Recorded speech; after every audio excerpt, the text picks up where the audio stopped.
सांसद जब चुन करके जाते हैं तो वो अपने संसद दल का नेता का चुनाव करते हैं और वो जो नेता होते हैं वही देश के प्रधानमंत्री बनते हैं। हम अपने देश में प्रधानमंत्री तो नहीं चुनते हैं। मैं उम्मीद करता हूं कि आप देश की सबसे बड़ी पार्टी के स्पोक्स पर्सन हैं, आपको ये बात पता होगी, है कि नहीं है?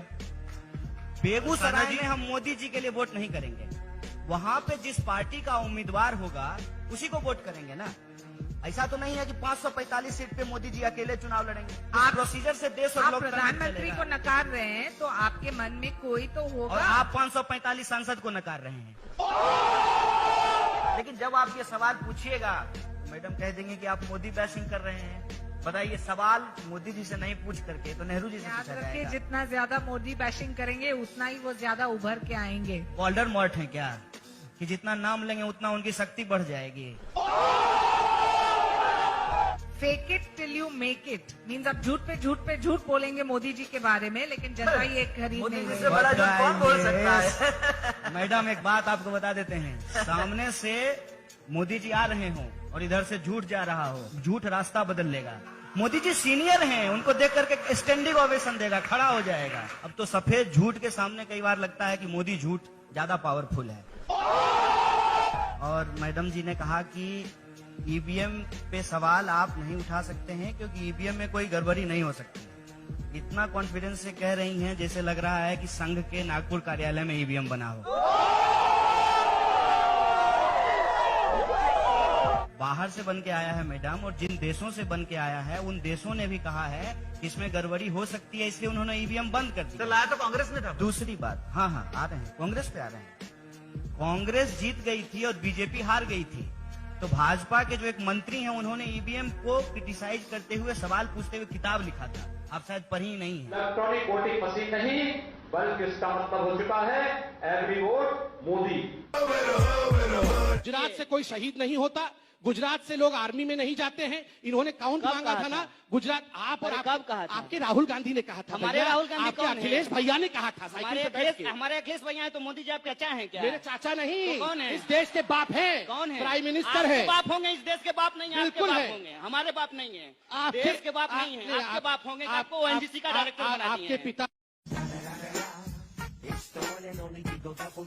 वो जो है, जो मुद्दा आपने उठाया था माननीय मोदी जी ने करप्शन का, कि ये लोग बहुत करप्ट लोग हैं, इनको सत्ता से हटाइए, हमको सत्ता में लाइए, हम जो है काला धन वापस लेकर के आएंगे। आया।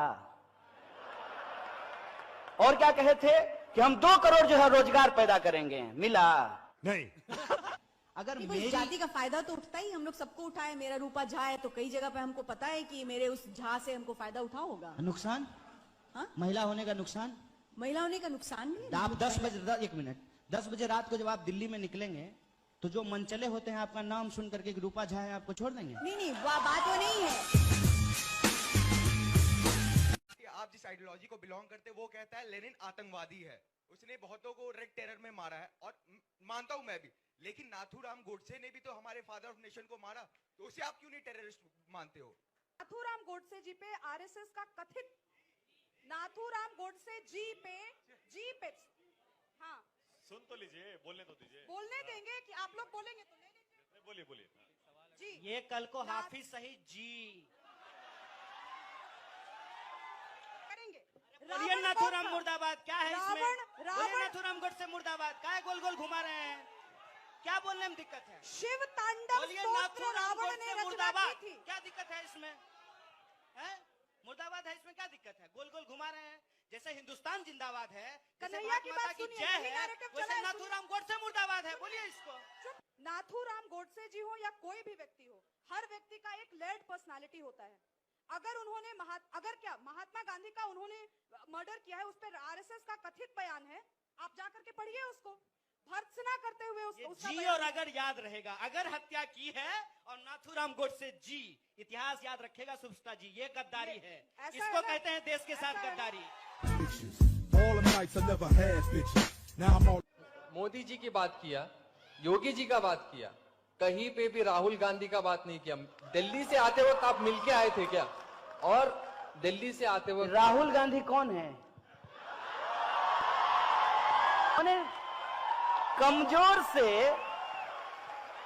कमजोर से सवाल तो कोई भी पूछ सकता है।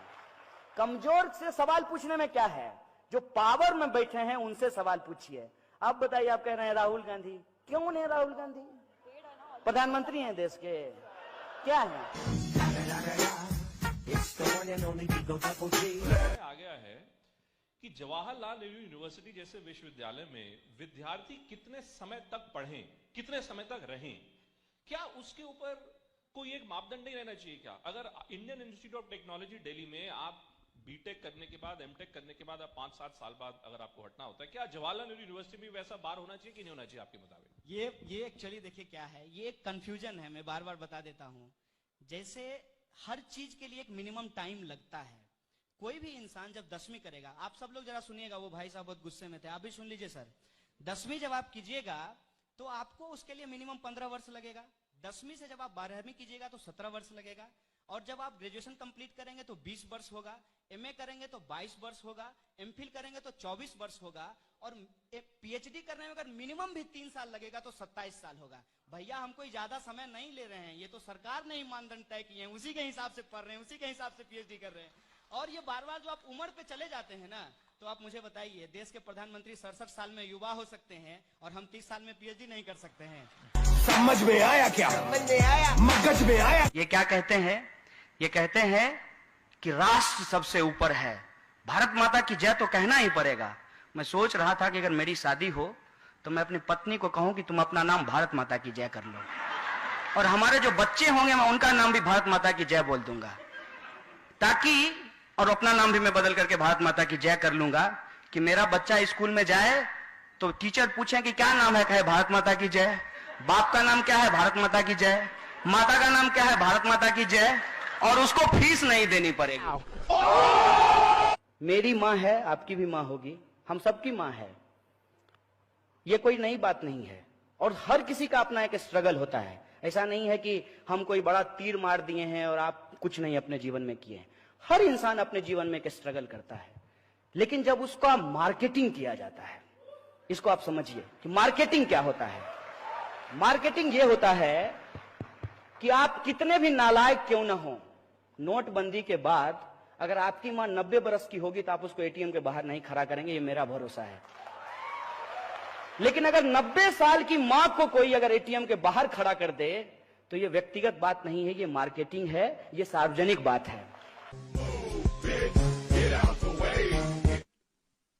देखिए, इस थोड़ा डिस्क्लेमर दे देते हैं कि इस कहानी के सभी पात्र और घटनाएं काल्पनिक हैं। अब आप पूछिए, नरेंद्र मोदी, गप्पू जी, एक और घोटाला, वैसे मैं बोफोर्स कहने वाला था, नहीं बोला। अंबानी मोदी जी के दोस्त। निर्मला सीतारमन, अलमनाय जेएनयू। हाँ, देश के नहीं, मंत्रियों के रक्षा मंत्री, हमेशा प्रधानमंत्री को बचाते रहते। राहुल गांधी, लोग तो कहते हैं कि लीडर ऑफ अपोजिशन है। गंगा ढाबा, गर्मा गर्म चाय के साथ गर्मा गर्म बहस और पत्थर चलने का कोई खतरा नहीं है वहां।